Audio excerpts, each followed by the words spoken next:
Мына бүгүн коомчулукта жана массалык маалыматта сиздин бизнес кылган саунаңызда бул сойкулардын кармалгандыгы жөнүндө кыскача маалымат чыкты. Сиз бизге мындай кененирээк мүмкүн сизде деген башка ойлор бардыр. Сиз аны арендага бергенден кийин ал жерде күндө ишинде кайтарып отурбайсыздар, кимдер чыгып атат.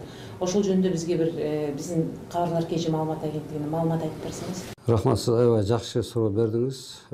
Бул баарыбызга белгилүү. 90 жылдары баягы завод фабрикалар бар токтоп калгандан кийин бүт завод фабрикалар азырга чейин иштебей турган фабрикалар бар. Ошол ичинде ош комбайн комбинатынын детский сад туруп, айнектери чакылып, талкан алып, менде бар сүрөттөр архивге алып койгон. В каком состоянии биз сатып алган. 95-жылы биз сатып алган муну.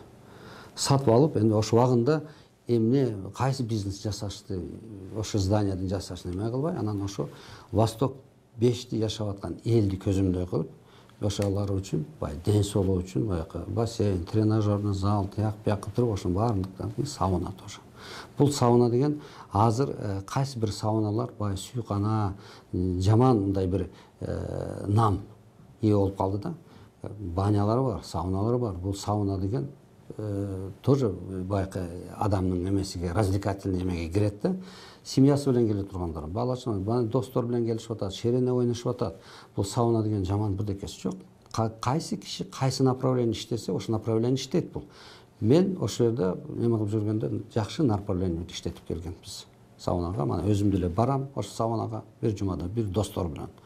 Бирөөлөр чакырат экен, эми шерене болсо ырчыларын чакырат, комуз чакырат экен. Бирөөлөр эме чакырат баягы парижчикти чакырат, ошондой кылып ошо бар услугаларчы. Коомчулуктун тартибин бузган кыздардын келип жаткандыгы жөнүндө маалымат бар беле? Бул мындай маалымат бияка мен 2010 жылы депутат болгондон кийин кыргыз низам боюнча депутат баягы предпринимательский деятельность менен заниматься нельзя деген низам бар. Мен ошондо бизнес менен.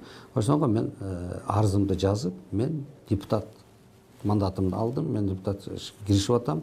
Мен бизнес менен алекпейм деп жазып берген. Ошо боюнча мен анан ошо өзүмдүн основа бизнестерди мен өзүм коллективимге тапшырып бердим. Ошолор бүгүн управлять этип атат. Праданы мен бөлүп, сауна бирөөгө, ким кайсы спорт залына бирөөгө ошону бөлүп мен арендага берип койгон. Мен бир хозяин катары. Алардын арендага алгандыгы тууралуу сизде документтер кагаз? Конечно, договорлору бар. Мен энди как хозяин катары бир жумада бир 2 жумада бир барып мындай бир состояние көрүшүм керек.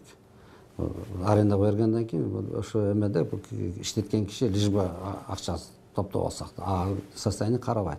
Ошондо мен управляющий өзүмдүн управляющим бар, ошону карайт. Бүт бар, потому что объем большой. Биз билген акыркы маалыматтар боюнча бул мурда берилип, же болбосо жеке менчикке өтүп кеткен садиктерди кайра өкмөткө кайтаруу деген бир сөздөр айтылды эле. Эгерде сизге ушундай сунуш түшүп, ошол жерде кайра бала бакча кылалы, биздин келечек өспүрүмдөр ошол жерде өссүн деген сунуш түшсө, сиз кандай деп билеңиз? Мен жаным менен кылам. Балдар үчүн мындай да. Азыр чоң завод, чоң садик иштебей калган. Азыр менчик, кичик цех, чакан цехтер, чакан садиктер, частиктер, азыр частик садик куруп атат да. Эмнеге дегенде арзан болсо оны өзү актабайт. Кымбат болгондон кийин бул ар бир кишинин жөнтөк эме кылып, бул объему чоң. Мен муну мындай сатып алганда мындай ошондой низам чыккан, кайра беришке. Низам боюнча орусча айтканда я добросовестный покупатель. Бул садик комбайн суконный комбинаттын коллективиге бөлүнүп чыккан өз убагында. Комбайн суконный комбинат ошону камдыз эме кыла албай, иштете албай, ошол убагында анан баягы затраттар чоңоюп кетип, буну сатканга мажбур болуп, ошондо биз сатып алган биздин фирма. Анан бул баары баягы затраты, тургансыры охранага акча бериш керек, светин акчасын төлөш керек болгондон кийин чоң комбайн суконный комбинат бүт бар ошондой керек жок объекттерин саткан. Менде 2-3 жол прокуратура бул жумуш боюнча келген бүт документтер бар. Өз убагында ошо директор комбайн суконный комбинат акимге жазат. Могу садикти алып алгыла өзүңөр бюджетке, мен ошону иштете албай атам, каражатым жетпей атат. Аким жазат аныңа, мен деле мен акчам жок, мен аны не могу содержать, жок. Потом бул Аскар Акаев президентке жазат. Президент Жумагуловго жазып берет премьер-министр. Премьер-министр госфонд имуществоско түшүрүп берет. Тагдырын чечкелетип. Анан госфонд имущество жазган да кат менде бар. Сатып жибергиле депчи, саткыла, кутулгула дегендей. Ошо убагында ошо каттан баарын алып мен тактап койгон. Бар менде. Мен бай даже соттошуп мен 2008-жылы соттошкон, мен сотко берген. Мен Верховный сотко чейин соттошуп барып, менде бар решение суда, что менин низам боюнча баары ошо алынган депчи.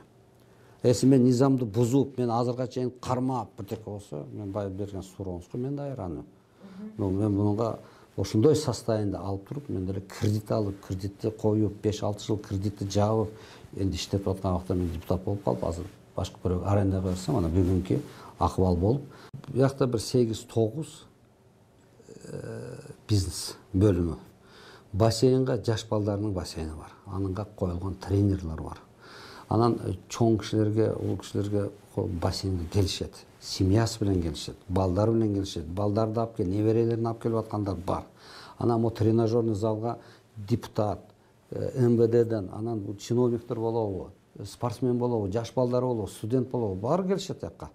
Тренажерный залга өзүнүн байкы азыркы модно болуп атабы ден соолук карашка. Анан караоке жаштар келишет, ырдашат. Ресторанга кишилер келишет, той заказ этишет. Куран окутуш болот.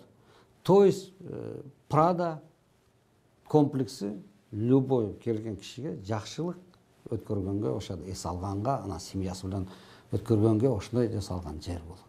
Мен, например, бир бекитип дубалдын артыга жаап алып туруп, анан бир айрым бирдеке куруп, ошондой бирдекелер болгон болсо, ал күнөө менде мен ошону специально жасаган болом. Көпчүлүк келип аткан жер. Бул жерде сиз жогоруда бир топ массалык маалыматтарга да айтып кеттиңиз. Бул саясий буйртма болушу мүмкүнбү же мүмкүн эмеспи? Бул мен сразу эле ошо мен бул газет жазылып, анан бул кече саат 11-де болгон рейд экен. Саат 11-де болуп туруп, бүгүн саат 9-да газетке чыгып атканы, ушундай шашып болгону мен карап, бул саясий заказ деп билдим. Саясий заказ болгону мындай. Анан мен бая видеону интернетте жүрбөй карадым. Карасам, кана ошо саунада эс алып аткан эркектер бая кыздарын чакырган, аларды көрсөтпөйт. Анан кыздар деле өздүкү болсо бетин жаап алып байкы жаманатта болбой. Ошо полиция нрава рейд менен келсе, значит алар ошо эс алып аткан эркектерди тартып көрсөтүш керек. Факт менен. Анан тиги эс алуу келген кыздарды бетин ачып, мындай элге көрсөтүш керек. Мана момундай болуп атат, мана могу жерде момундай болду деп. Бул политический заказ. Мүмкүн ал жөн эле кызматкерлер жасалган, бул орусча айтканда постановка, мени жаманат кылыш. Допустим, 1800 сауна бар экен. Ким кимдики бич ким билбейт да, наганы иштеп атат.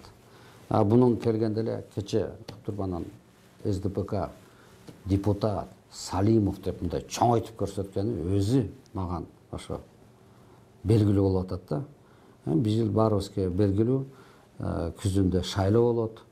Ошонго анан дагы бир жары кызык болуп аткан жери, ошо 5-сазывдыки депутаттардын жамнатак элге, шайлоочуларга жамнатак кылыш үчүн депутаттар келип эс алат экен. Депутаттар мындай акча берет дегени дагы ошо деле бир саясатка айландырып атат да. Мен ошондой эме эми биринчи биз Кудай деген киши